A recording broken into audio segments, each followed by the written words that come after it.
In interviews, Moore defended Beth, said she was just misunderstood. Which is such a Beth thing to say. Right?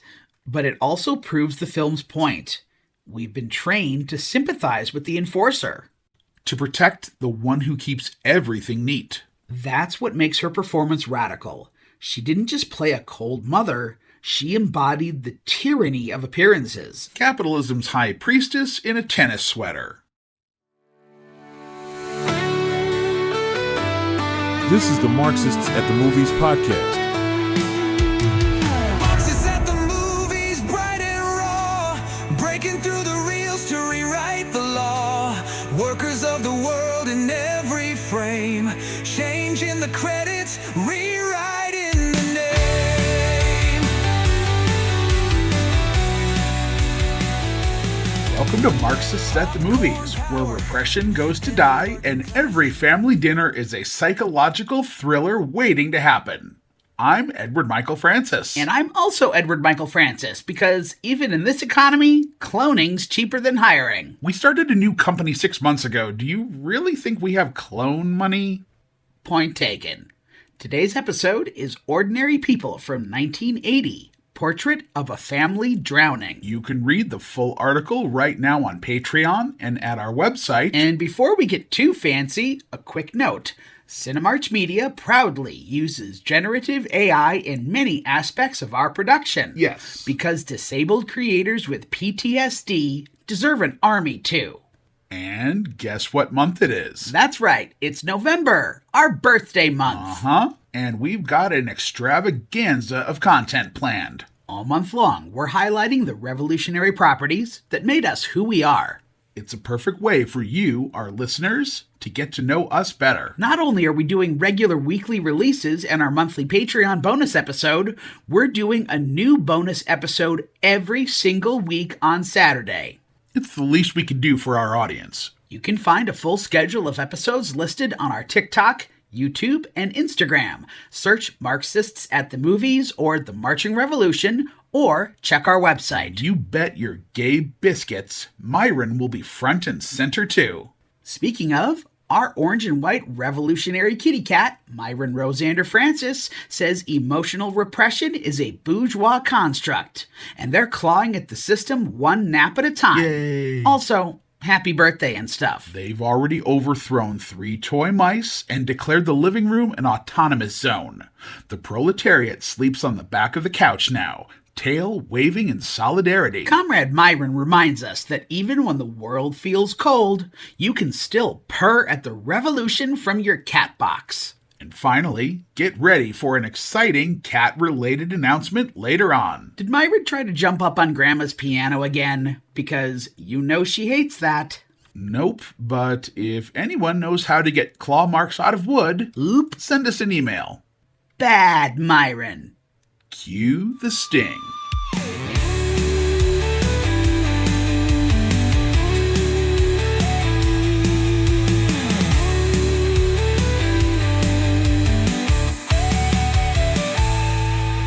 Started, folks. A quick correction. In our episode, Halloween, Discovering the Scream Queen Within, we stated that Donald Pleasance's character, Sam Loomis, was named for a character in Psycho. Well, that part is correct, but we got the wrong character. Right. We thought Sam Loomis was the private eye tracking Marion Crane, but in fact, Loomis was her love interest who joins forces with Marion's sister to solve her disappearance. So, yes, our psychoanalysis was a little off. But hey, even Freud had off days. Anyway, consider this our cinematic course correction before we dive back in. Also, a brief trigger warning.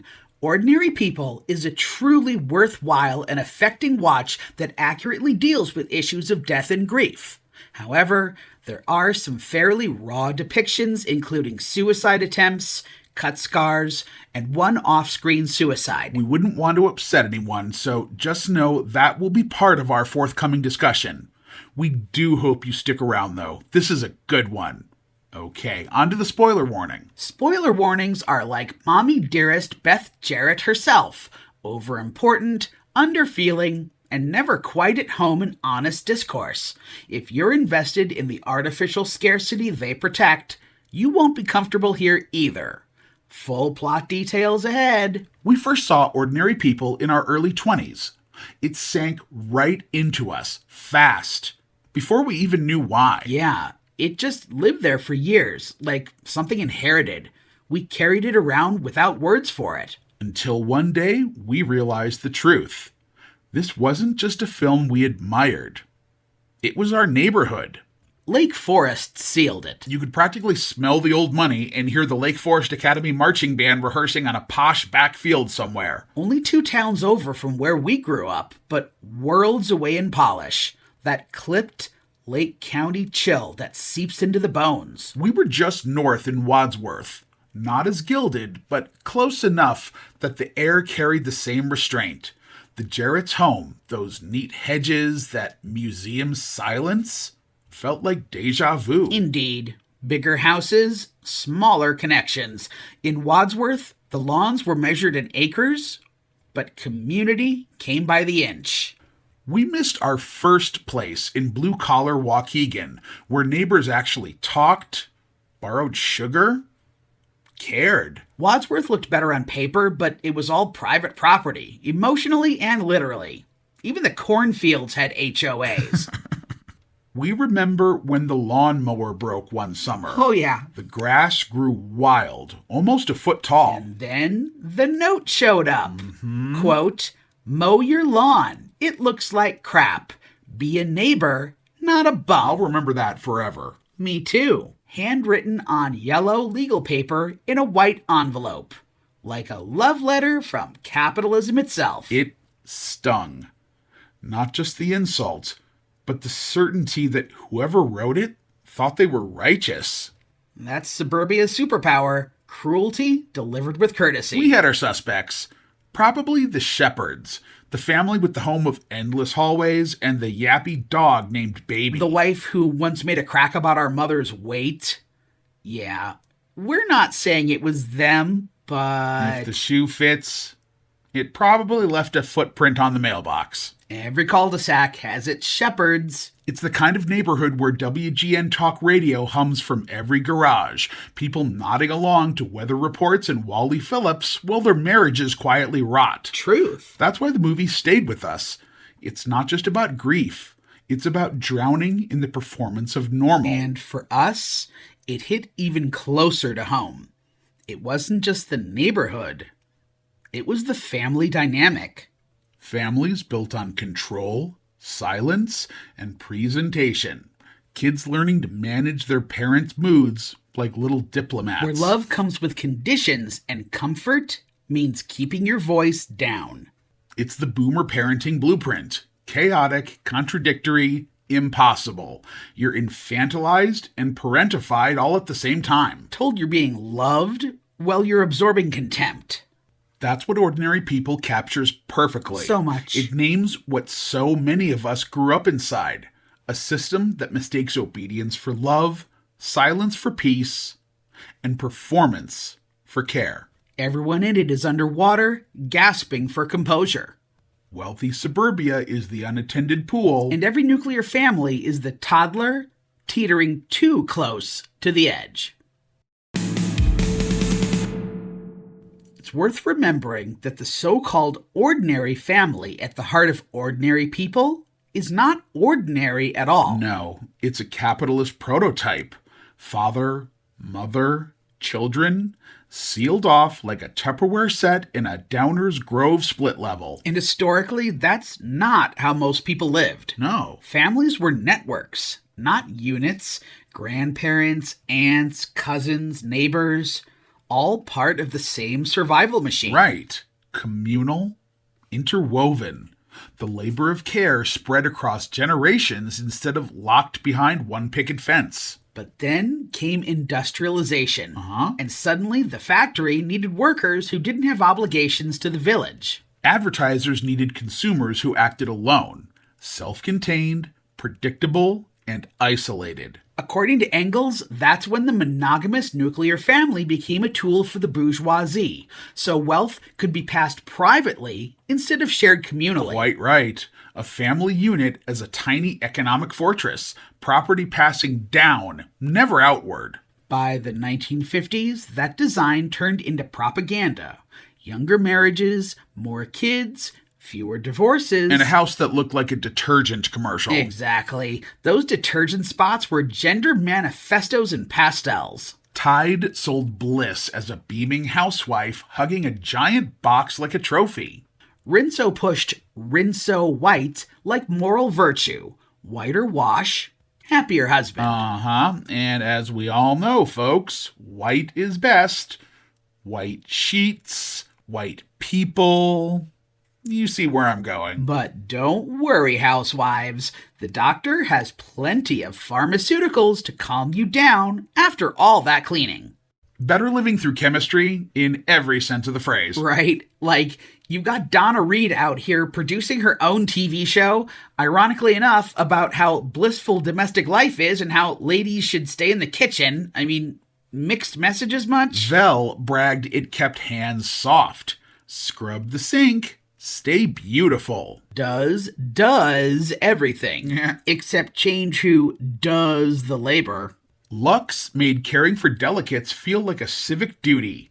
Keep it lovely for him. Yes, girls, your life isn't worth living if he doesn't compliment your pot roast. Yeah, Murphy Brown and Gloria Steinem, this was not. Boomer kids like Beth and Calvin marinated in that stuff between cartoons and the evening news. It's no wonder so many people still think therapy is just a stronger detergent. And the Cold War turned that aesthetic into morality. Right on. The tidy suburban home became proof that capitalism worked. Anything collective, communal, or interdependent was painted as dangerous. But the nuclear family is brittle by design. It takes all the emotional, financial, and reproductive labor humanity once shared And crams it into the smallest possible container. Indeed. It's the scariest acrobatic show on earth.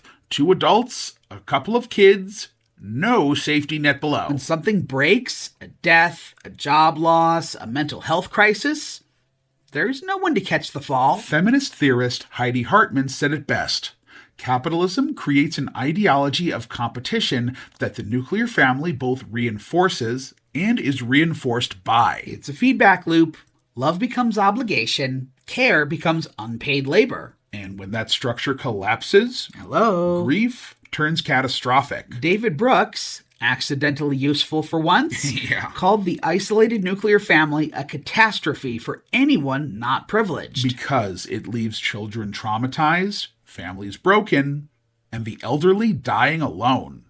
That's why Ordinary People feels like an autopsy. The Jarretts aren't just mourning a son, they're drowning inside a model of family life that was always unsustainable. Their pain is structural. And by 1980, the so-called golden age of the family was already rotting. What the film shows isn't decline, it's exposure. The nuclear family wasn't timeless at all. It was just another experiment in containment, one that sank the subjects right along with it.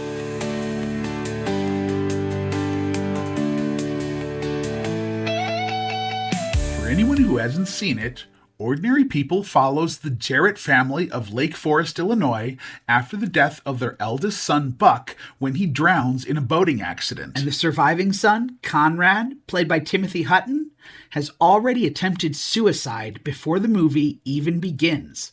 We meet him on release from a psychiatric hospital. I love that they spelled Jarrett with all those extra letters in it. Right, even their last name is trying too hard. His mother, Beth, Mary Tyler Moore, maintains perfection like it's religion. Stay tuned for a full section on Moore's performance later on. And his father, Calvin, Donald Sutherland, tries to hold it all together, but his kindness curdles into helplessness. Meanwhile, Conrad starts therapy with Dr. Berger, played by Judd Hirsch, where grief and guilt finally get air. On paper, it's a family drama. But in Robert Redford's hands, it's a funeral. Spot on. His camera moves through Lake Forest like it's gliding through a cemetery. Those oak trees, those stone gates, those immaculate houses. It looks serene, but Redford frames affluence like a corpse prepared for viewing. Presentable, polished, and utterly lifeless. Lake Forest is luxurious in all the wrong ways. It's a tomb. It's manicured lawns or headstones, it's golf courses, burial plots. And beneath the surface lie the victims of capital. Buck, literally, everyone else, figuratively. This was Redford's directorial debut, adapted from Judith Guest's 1976 novel, and the restraint is surgical. Very much. Alvin Sargent's screenplay distills repression into precision cuts. And that casting choice, Mary Tyler Moore, lighthearted sitcom comedian, as a cold, unfeeling mother? That was genius. Audiences who adored her as Mary Richards weren't ready for Beth Jarrett, and that discomfort is exactly the point. Then there's Donald Sutherland as Calvin. This casting decision actually aligns with our cult reading perfectly. Precisely. There's that uncanny pattern in cult dynamics. The cult leader always joins forces A with... skinny, attractive, blonde white person like Calvin. Hello. I doubt they did that on purpose, but to quote Miss Piggy, what an unbelievable coincidence. Exactly. The book never describes Calvin's appearance per se, so it seems like this was just good casting luck on the part of the film. Still, that connection is as likely as Beth Jarrett being caught on the South Side. And with that kind of accidental perfection, it's no surprise Hollywood treated it like divine revelation come Oscar night. About that, the film swept the 1980 Oscars. Best Picture, Best Director, Best Supporting Actor for Hutton, and Best Adapted Screenplay. It was called tasteful, restrained, sophisticated, all the words that mean safe to the bourgeois viewer. When Ordinary People premiered, critics were floored. Correct. Roger Ebert gave it 4 stars, praising how each character was given the dramatic opportunity to look inside himself. And that's true. It's a deeply empathetic film, but Ebert framed it as a story about individual failings, not structural ones. Right. He saw people drowning in their own emotions, not in a system built to keep them underwater. Which is where we part ways with him. Yes, we do. The pain here isn't random, it's patterned. Indubitably. The repression, the hierarchy, the silence, it's all designed. It's capitalism functioning exactly as intended. Pauline Kael caught a hint of that when she called the film as sanitized as the fantasy of upper middle class life it sets out to expose. She saw the surface polish as part of the problem. And to some extent we agree, but that sanitization is the point. Yeah. The film doesn't fail to indict the system, it shows the system working perfectly. Which makes Ebert's take feel very Lake Forest. Just work on yourself and ignore the economy. Truth. That's the North Shore gospel. Repression as moral hygiene. Meanwhile, up in Gurnee, we're out here diagnosing the infrastructure while chowing down at the Avalon. May it rest in peace. Where the biggest emotional crisis was whether the American Eagle at Great America would reopen after rain. Or whether the Gurnee Mills Orange Julius had enough straws. Right? These aren't metaphors for sadness. They're the architecture of it. Yep. This isn't a bug in the system, but a feature. Where Ebert saw individuals drowning in feelings, we see a suburb engineered for quiet desperation. Lake Forest looks serene because capitalism landscaped it that way. And you know who did the actual landscaping? Who? Someone commuting in from Zion or Winthrop Harbor, paid hourly. Redford didn't just shoot a grief story, he shot a class story. Ordinary People doesn't just dissect a family, It buries a suburb. Let's talk about the musical choices in the film, because they're quite fascinating. they are. From the opening credits, Paco Bell's Canon in D hovers over Ordinary People like a liquid ghost. It's beautiful, pristine, endlessly looping, the perfect soundtrack for repression. But it's more than background music. Oh? It's the film's real antagonist. Boom. Bourgeois expectation set to music. So much. Rigid, repetitive, relentless. The melody never changes, never breaks. It circles back on itself, perfect and suffocating. Right. Each voice enters on cue, follows the pattern, and never deviates. It's "this is how we do things" rendered in sound. The canon becomes the choreography of upper middle class life. And there's something else about that title. canon. Okay. Not just the song form, not the cultural canon of what's considered tasteful, but the other kind. What? The weapon. Wow, yes. A cannon is built to flatten everything in its path, and Pachelbel's does the same. Bingo. It levels emotion, turns grief into debris, and fires repetition like artillery until no feeling is left standing. It's the sound of suburbia shelling its own heart. Beth's breakfast table, the dinner parties, the golf games. Smile, perform, repeat. The music adapts to nothing and reacts to nothing. It demands conformity without question. It smothers grief with grace. Listen to how Redford uses it. Those opening shots of Lake Forest, still, gray, motionless, houses that look like tombs. You half expect to see a North Shore realtor narrating over it. This 4-bedroom mausoleum features lake views, lots of hot dish in the fridge, and generational trauma. The canon doesn't mourn Buck. It embalms him. By the midpoint of the film, that melody feels like a noose. Because it's not accompaniment anymore. Yeah? It's control. And the thing about a canon, it has no natural ending. It only stops when someone decides to stop playing. That's the Jared family, trapped in a loop of performance, repression, and silence. Until Conrad breaks it. His therapy, his honesty, his refusal to keep performing, each one is an act of musical rebellion. When he sobs in Berger's office, when he finally tells his father the truth. The canon can't play over that. Grief that loud drowns out Pachelbel. That's what makes Canon in D a character all its own. Deep. Polite, elegant, tyrannical. The lie told in perfect harmony. The sound of a family that mistook ritual for love. And performance for survival. We'll be right back. Hey, film geeks. Ever wonder what happens when art, cult dynamics, and capitalism collide outside the movie theater? Then it's time to step off the soundstage and onto the football field with our sister podcast, The Marching Revolution. Same host, same Marxist lens, just with rifles, drums, and flags instead of cameras and lighting rigs. We dig into the hidden hierarchies and power systems inside the marching arts.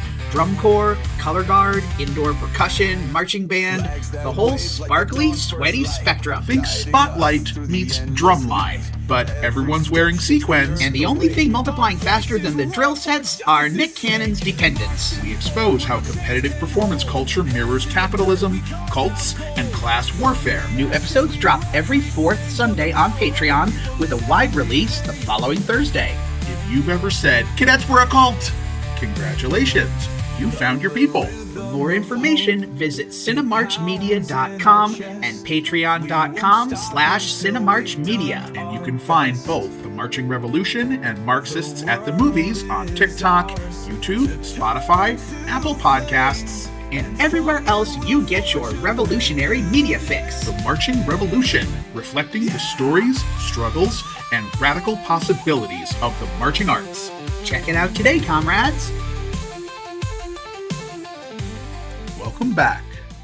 There's this idea that cults only come in the religious variety or are built around some charismatic figure in sunglasses and a bad haircut. But that's only one flavor. That's right. Cults come in every shape and scale, from the Moonies to Heaven's Gate to the U.S. military itself. Many cults even function as businesses. You have multi-level marketing companies such as Market America and Herbalife. Small businesses can be exploitative and cult-like. We've worked for one. Believe it or not, there are even performance cults.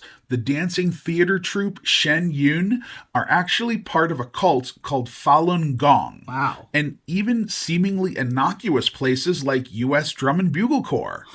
Anywhere you find labor exploitation, isolation, and silence, you'll usually find a leader calling it tradition. So right. Hell, there's probably a condo board in Highland Park or Schaumburg operating on the same bylaws. The truth is, cults can be as sprawling as nations or as small as a relationship between two people. In this case, it's 4 people. Seen through that lens, the Jarretts aren't just dysfunctional, No. they're a closed system of control. Beth is the cult leader. She enforces silence, appearance, and routine. Her smile is ritual. Her breakfast table is liturgy. Her home, her immaculate, untouchable home, is a temple to repression. Grief is failure, and failure can't live inside the walls. Relatable. Calvin even says as much to her near the end. She can't stand what can't be managed. Conrad doesn't fit the doctrine because he feels too openly. That's his sin. He erupts appearances. He makes the lie audible. And Beth frames that as betrayal. She does. Not because of what he feels, but because he breaks the illusion that everyone's fine. Remember that scene in the living room with the grandparents when she won't even stand next to him for a photo? Yeah, they keep trying to harangue her into getting closer to Conrad. And she keeps on hedging and trying to find ways out of it. And Conrad picks up on every passive-aggressive beat. Quite right. Until he explodes in well-earned anger. This scene is pivotal. It's here where we really see how monstrous Beth's demons truly are. Yes. It shows how deep her resentment runs. Calvin plays the lieutenant, the enabler, the soft hand that keeps the cult intact. He smooths over conflict, defends Beth, and asks Conrad to adjust instead of confronting the rod itself. Soft power makes hard power possible. There it is. That's how cults survive, through quiet collaboration. But Calvin breaks free too. His final scene in the backyard with Conrad. Girl, stop. You're gonna make me cry. The masks have been dropped, and they're opening up to each other in a real way for the first time. It just shows that the only way through the bourgeois noise is by brave acts. Like saying what you feel, which in that world is truly one of the most radical things you can do. There's always giving away your millions. Well, that too. And then there's Buck, the absent center. Dead before the film begins, yet the family's gravity still orbits him. Beth turns him into a capitalist martyr, the perfect son, frozen in memory, sacrificed to the lake, but immortalized as flawless. The photograph on the piano becomes scripture. The flashback scene where we finally meet Buck tells us everything we need to know. Correct. We can see it plain as day. He was easy, he was charming, he was definitely his mother's son, and vice versa. It's almost creepy how much Beth laughs at Buck's jokes. Right. They aren't all that funny. But he gives her the perfect avenue to perform closeness without it actually showing up. That's heartbreaking. Truly. Buck wasn't messy like Conrad. He was easy to love. And that's really why we think Beth loved him best. In death, Buck gets placed within a golden temple of denial. But Conrad refuses to worship at its altar. His grief isn't just for Buck's death. It's for Buck's erasure. The way his memory is being sanitized into propaganda. Fighting for Buck's truth becomes part of fighting for his own. And like any cult, the Jarrett family isn't an exception. It's a microcosm of capitalism itself. Appearances over reality. Control over care. Silence over truth. Even in death. The title, Portrait of a Family Drowning, isn't just a metaphor. Nope. It's the film's grammar. Every single person in Ordinary People is sinking. They are. Just not always in water. Buck drowns literally. The lake takes him, but it's not nature that kills him. What kills him? It's class. The boat was the ultimate suburban trophy, right? Affluence made visible. Floating billboard that said, "We've arrived." And it became a coffin. Oof. Death by status symbol. Capitalism kills with its own toys. If you grew up anywhere near Lake Michigan, you know the sound of money hitting the water. And you know the feeling of your wet hair freezing in the winter. 0 out of 10. Do not recommend. Seriously, that shit. Then there's Conrad. He drowns in guilt, haunted by the fact that he survived while Buck didn't. Swimming stops being sport. It becomes rehearsal for death. Truly. Every stroke a reenactment. He quits the swim team not because he's weak, it's because he refuses to perform his brother's drowning for applause. That's rebellion in its purest form, refusing the rehearsed choreography of grief. And Calvin, the father, he drowns in denial. Too gentle to confront the storm, Too loyal to the current that's killing him. he drifts below the surface until the very end, when the tears finally break through. That's his gasp for air. The first breath of truth he's ever taken. Beth's drowning looks different. How so? She never even gets wet. Right again. She clings to the shore of appearances and refuses to dive in. But her dryness is its own suffocation. She's waterboarded by perfection, Wah wah. smothering behind her own mask. Every napkin folded, every silver napkin holder just so, every smile placed, and every emotion suppressed. She's buried under a mountain of fine china and pressed linens. And then there's Karen, Conrad's fellow survivor from the hospital. When they meet again, she seems calm and composed. Yeah. Too composed. It's surrender. She's already stopped fighting. She wants everything restored to normal, as if grief were a problem to be erased. That's the most dangerous delusion of all. Beth hides from pain and survives. Karen hides from pain and doesn't. Both suffocate under the same mask of class. And water runs through it all. Lakes, pools, sinks, tubs, rain. It's everywhere, soaking the film, pressing down on everyone until they can barely breathe. Except in one place, Dr. Berger's office. No decor, no pretense, no ritual. Just truth. His scenes with Conrad read like Shakespeare. This is where we truly learn about Conrad as a three-dimensional person. His desires, his inner thoughts, and the horrible, horrible guilt he carries. He gets to be open and honest, possibly for the first time in his life. For Conrad, that's not therapy. That's oxygen.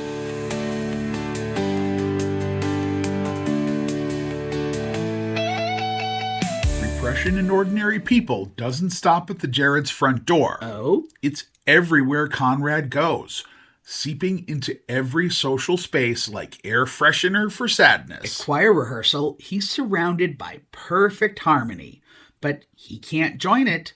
The music is spotless, aspirational, almost holy in its emptiness. He stands there silent while everyone else performs normal. That's the thing. The choir isn't singing, they're auditioning for acceptance. Then we move to the breakfast table.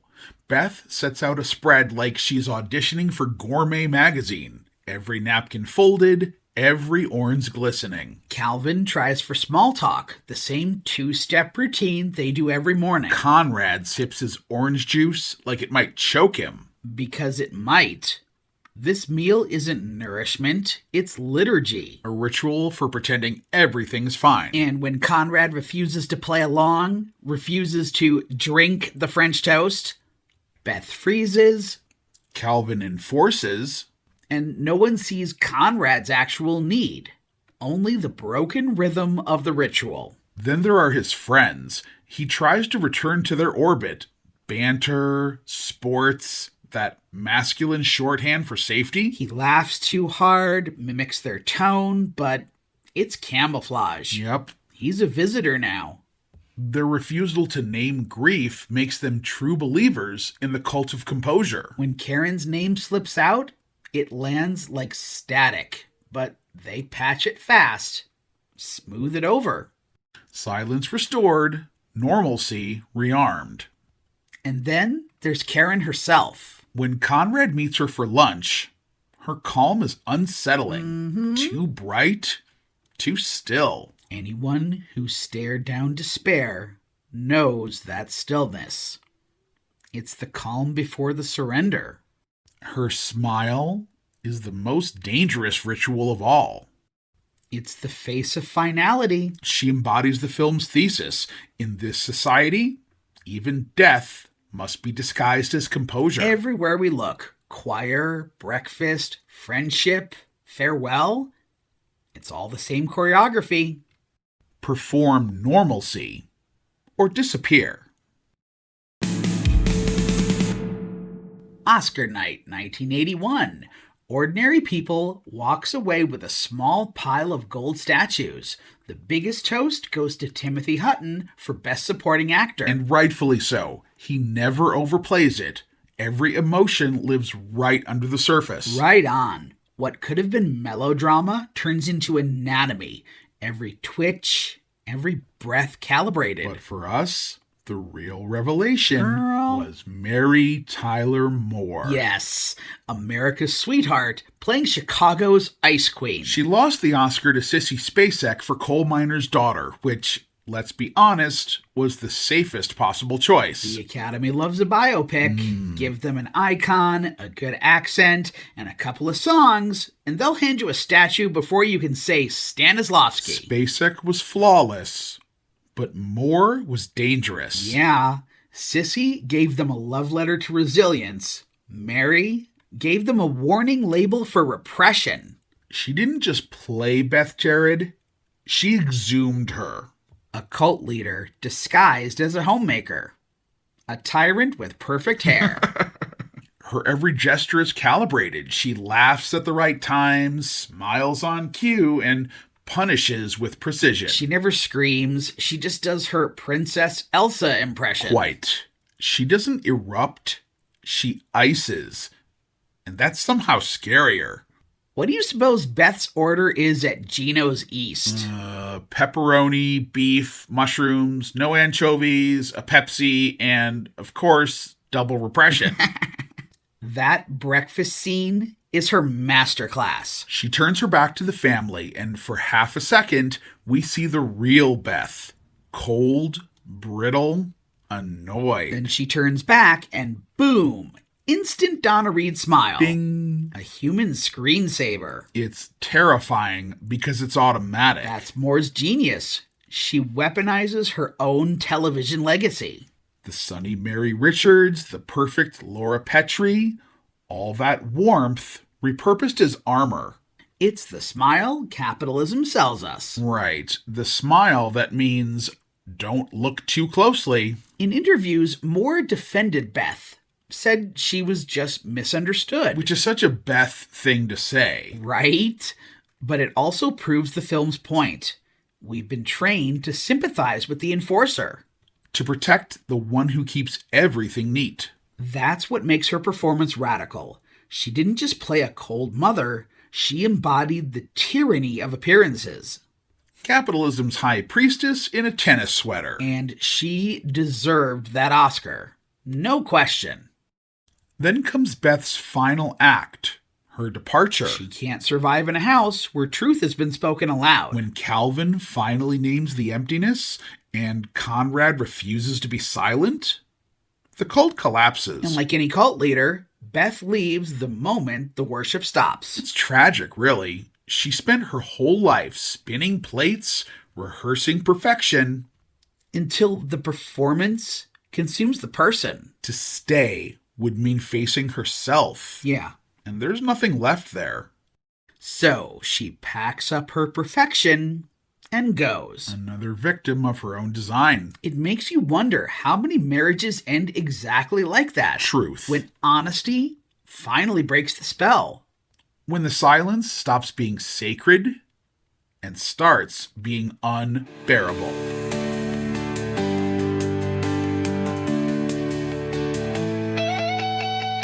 So here's the wild thing. And that is? Judith Herman's trauma recovery model fits ordinary people almost perfectly. Oh, yeah? Like, it's eerie. Safety, remembrance, reconnection.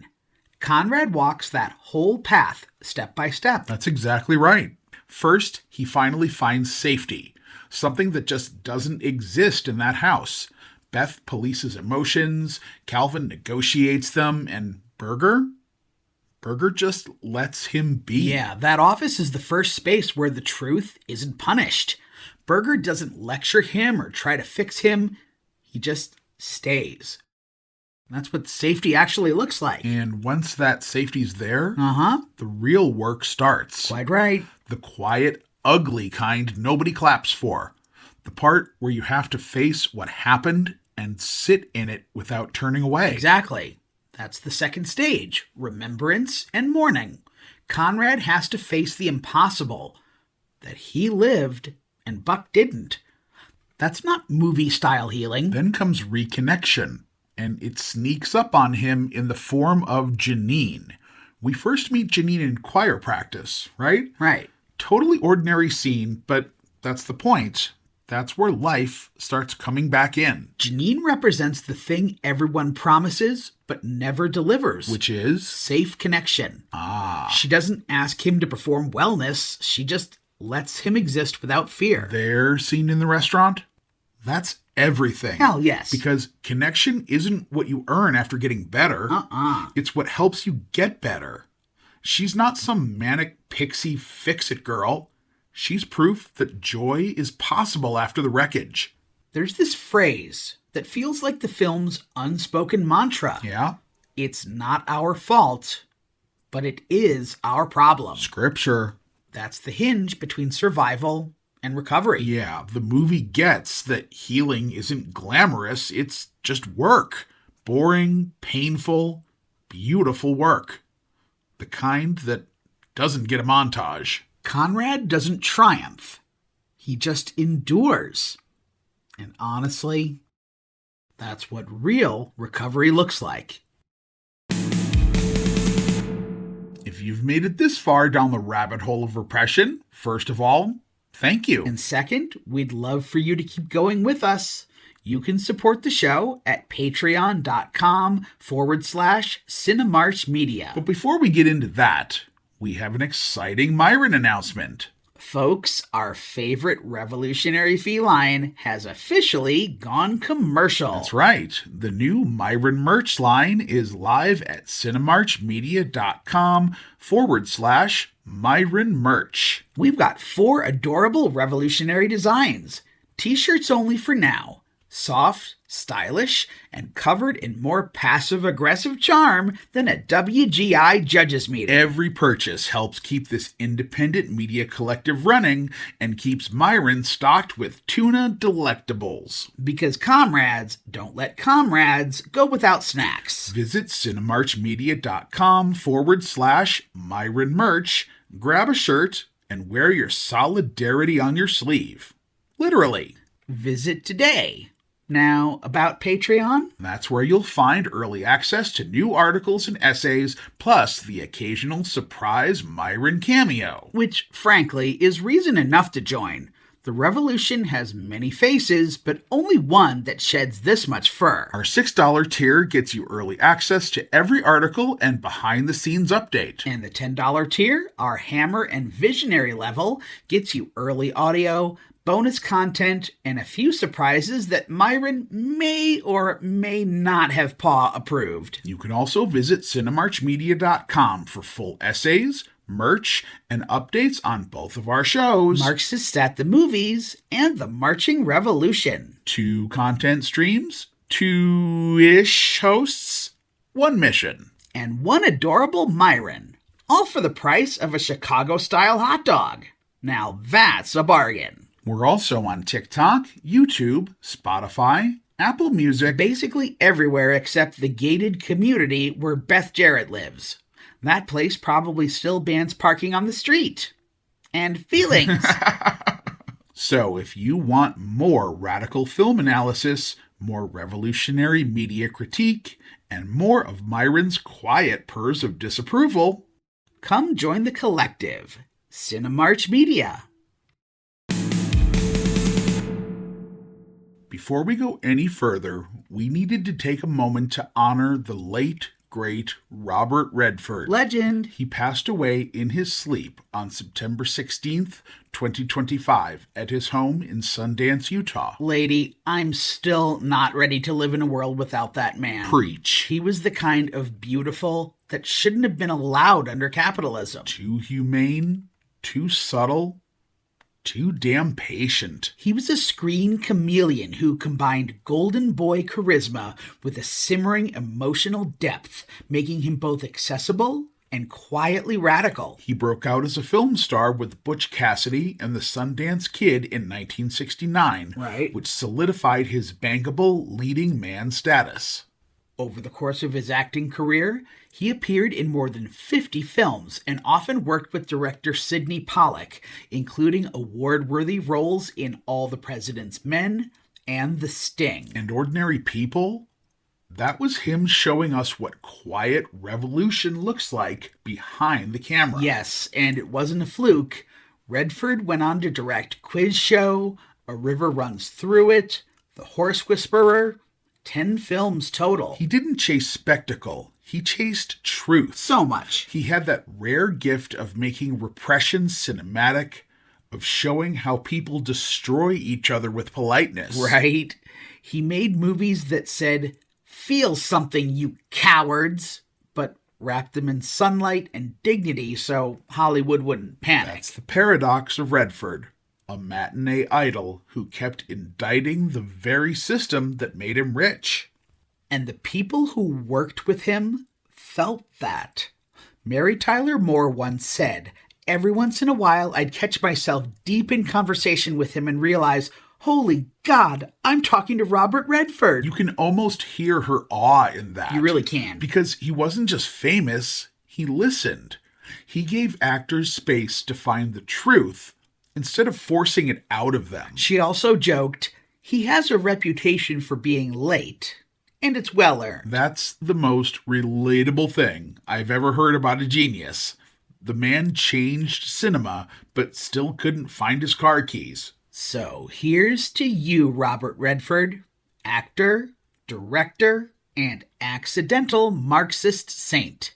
He gave us stories about class, grief, and control that still sting like truth in a tailored suit from Water Tower Place. May the Dark Lord grant him eternal rest. Preferably somewhere with perfect lighting, natural dialogue, and no studio notes in sight.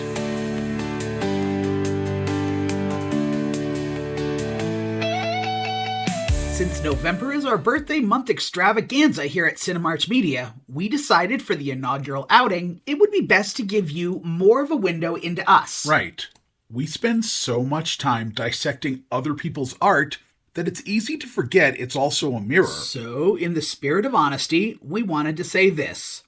Ordinary People is our favorite drama. Because it understands us better than we sometimes understand ourselves. It's more than a movie. We recognized ourselves in it. Correct. Ordinary People exposed something we buried. That calm and control were our family's native language. We grew up believing privacy was virtue, but it was really the armor of subjugation. Conrad's self-blame, his restraint. That's the survival code we were taught. Beth and Calvin weren't villains. They were the exhausted products of a class that can't feel without breaking rank. We recognize these same patterns in our own family. Our folks made baffling choices that still don't make sense to this day. It's not easy to talk about, but our father was our first bully and our mother his enabler. We'd be in that navy blue Ford conversion van, our sister and us in the back, when he'd start provoking us from the driver's seat for no reason. Mm-hmm. Maybe he was bored, maybe something we said rubbed him the wrong way, but the result was always the same. A psychological ambush that left us doubting our own reactions. Ugh. He used the same gaslighting and mind games Beth uses in the film. The same cruel rhythm of control and denial. He'd get us angry, then punish us for being angry. It was emotional entrapment disguised as parenting, and we learned early that silence was safer than truth. That's why we do what we do, dragging memory into daylight until it loses its power to control. And maybe, if we can help others do the same, it was all worth it. This film doesn't fix us, but it gives language to what never had one. Ordinary People isn't just a masterpiece, it's our reflection finally allowed to speak. And that is why it speaks to us. Ordinary People is a story of design, of complacency, and of finally refusing to perish in it. Buck's death is the only visible one, but the rest of the family drags itself quietly beneath the surface. Beth rules as the cult leader, Calvin enables, Conrad rebels. And Dr. Berger smokes. Seriously, so much smoking. Conrad should sue for black lung. And everything around them. The boat, the house, the choir, even the music turns from symbol to instrument of suffocation. That's why the film endures. It isn't just a family story. It's class conscious. Recognition of how easily love becomes performance and how performance becomes prison. For us, watching it felt like looking into a mirror framed in silver and grief. Vivid. A mirror bought from an estate sale in Lake Bluff, polished weekly, never looked into. Our lives reflected back in those immaculate, airless rooms. Like a taste of Chicago with no real flavor, just 1,000 tents selling cotton candy. And now, the official moment has arrived. It's time to award our hammer and sickle rating, assessing the film's revolutionary potential. It's highly scientific and well thought out. Yeah, just like the DCI judging system, right? I said it was scientific, not an abomination. True, you did say that. So what's the rating? 4.5 out of 5. Beep, beep, beep, beep, beep. While it's doubtful the filmmakers set out to create a devastating deconstruction of the petite bourgeois family, that's exactly what they accomplished. Ordinary People is the ice water bucket poured over capitalism's most egregious myth, the nuclear family as sanctuary. What we see instead is the nuclear family as a drowning pool, a cult of silence and appearances where love is conditional, grief is forbidden, and survival depends on breaking the water's surface.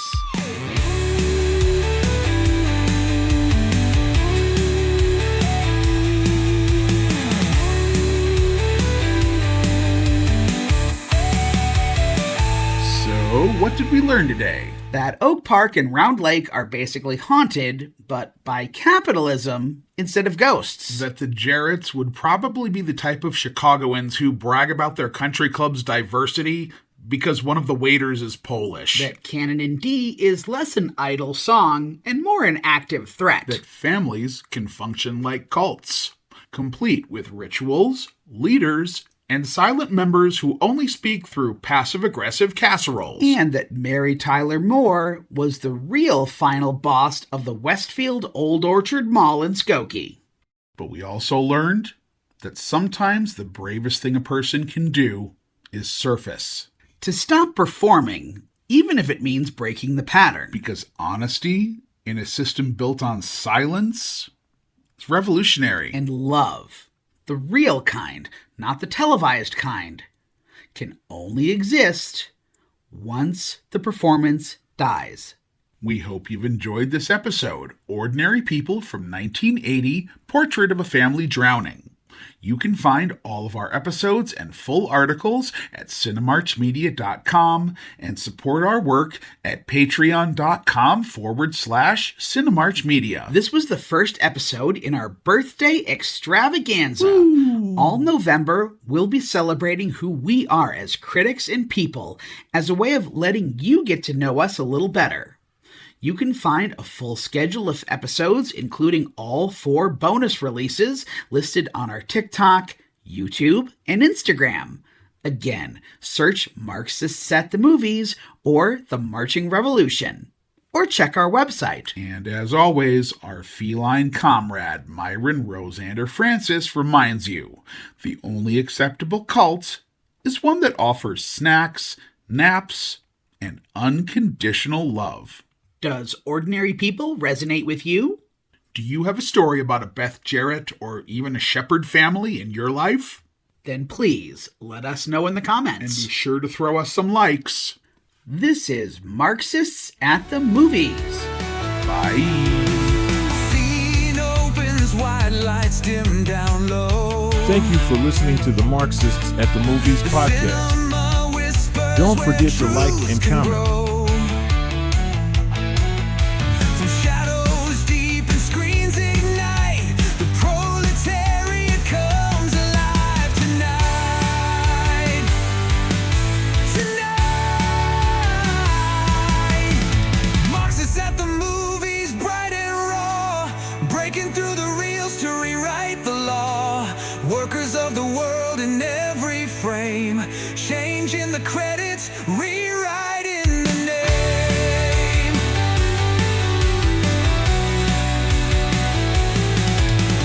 Popcorn power and the working class dream, each flickers with a revolutionary beam. The heroes rise from the factory floor, challenging the scripts and demanding more.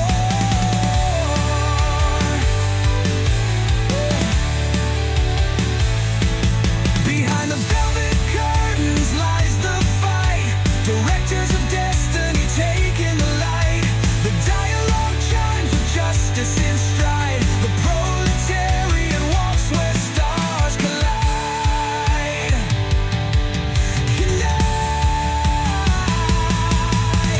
Marxists at the movies, bright and raw, breaking through the reels to rewrite the law. Workers of the world in every frame, changing the credits, rewriting the name. Blockbusters topple in an epic Copyright 2025, Cinemarch Media.